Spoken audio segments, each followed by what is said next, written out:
Kottayam medical കോളേജിലെ cardiology വാർഡിൽ രോഗികൾ വെള്ളക്കെട്ടിലും ചോർച്ചയിലും ദുരിതത്തിലാണെന്ന് റിപ്പോർട്ടുകൾ. സ്ത്രീകളുടെയും പുരുഷന്മാരുടെയും വാർഡുകളിൽ മഴ പെയ്യുന്നത് പോലെ വെള്ളം ഒലിച്ചിറങ്ങുന്നതായും രോഗികൾ നനഞ്ഞു കിടക്കുന്നതായും ഒരു ദൃക്സാക്ഷി പറയുന്നു. അധികൃതർ ഈ പ്രശ്നം പരിഹരിക്കാൻ യാതൊരു നടപടിയും സ്വീകരിക്കുന്നില്ലെന്നും ഇത് നേരിട്ട് കണ്ടാൽ വാർത്ത നൽകാൻ കഴിയുമെന്നും അദ്ദേഹം കൂട്ടിച്ചേർത്തു. നേരെ മെഡിക്കലോട്ട് വണ്ടി കയറി വരുന്ന എൻട്രൻസ് നേരെ കാർഡിയോളജി ബ്ലോക്കാണ്. നേരത്തെ കാർഡിയോളജി വാർഡിലോട്ട് നിങ്ങൾ കയറണം. കയറിയിട്ട് അത് തൊറാസിക് അല്ല, കാർഡിയോളജി വാർഡ് നേരെ കയറിച്ചില്ല. കാർഡിയോളജി വാർഡ് ചെല്ലണം. അതിൽ കാണാൻ എന്തെങ്കിലും പറഞ്ഞ് കയറിച്ചില്ല.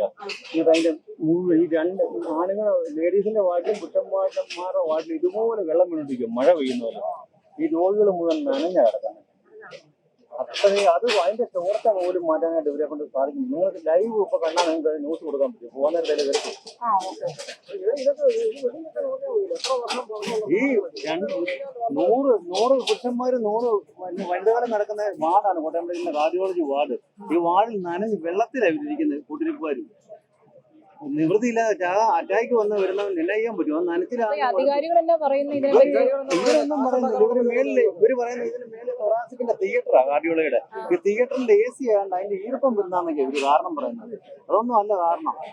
എവിടെയോ പൈപ്പ് പൊട്ടി മരുന്നുകൾക്ക് ലഭ്യത കുറവുണ്ടോ? മരുന്നുകൾക്ക് ലഭ്യത കുറവ് തന്നെയല്ല. ഒറ്റ വാർഡുകളിലും OP-യിൽ ഡോക്ടർമാരില്ല. അതായത് മിനിമം ഉദാഹരണത്തിന് സർജറി OP, പിന്നെ ബാക്കിയുള്ള OP-കൾ OP-കളിൽ 1, 2, 3, 4, 8 ക്യാബിൻ കാണും. 8 ഡോക്ടർമാരിരിക്കുന്നത്. ഒരു ക്യാബിനകത്ത് 4 പേരാ കാണുന്നത്.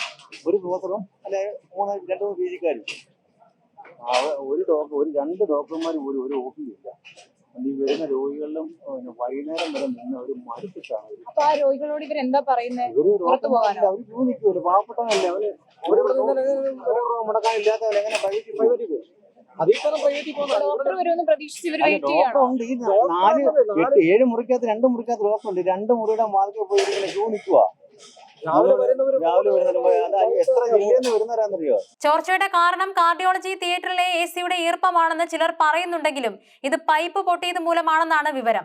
ഈ വെള്ളക്കെട്ട് കാരണം കൂട്ടിരിപ്പുകാർക്ക് നിൽക്കാൻ പോലും സാധിക്കുന്നില്ലെന്നും ഹൃദയാഘാതം വന്ന രോഗികൾക്ക് ഇത് കൂടുതൽ ബുദ്ധിമുട്ടുണ്ടാക്കുന്നുവെന്നും അദ്ദേഹം ചൂണ്ടിക്കാട്ടി. വെള്ളക്കെട്ട് മാത്രമല്ല, മരുന്നുകളുടെ ലഭ്യതക്കുറവും ആശുപത്രിയിൽ രൂക്ഷമാണ്. കൂടാതെ OP-കളിൽ ഡോക്ടർമാരുടെ വലിയ കുറവുണ്ടെന്നും പറയുന്നുണ്ട്. സർജറി OP പോലുള്ള സ്ഥലങ്ങളിൽ 8 ക്യാബിനുകൾ ഉണ്ടെങ്കിലും 1-2 ഡോക്ടർമാർ മാത്രമേ ഉണ്ടാകാറുള്ളൂ. ഒരു പ്രൊഫസറോ 2-3 വിദഗ്ധരോ വേണ്ട സ്ഥാനത്ത് 1-2 ഡോക്ടർമാർ മാത്രമാണുള്ളത്. ഇത് രോഗികളെ മണിക്കൂറുകളോളം കാത്തു നിൽക്കാൻ നിർബന്ധിതരാക്കുന്നുണ്ട്. രാവിലെ വരുന്ന രോഗികൾ വൈകുന്നേരം വരെ ഡോക്ടറെ കാണാൻ കാത്തു നിൽക്കേണ്ട അവസ്ഥയാണ് നിലവിലുള്ളത്.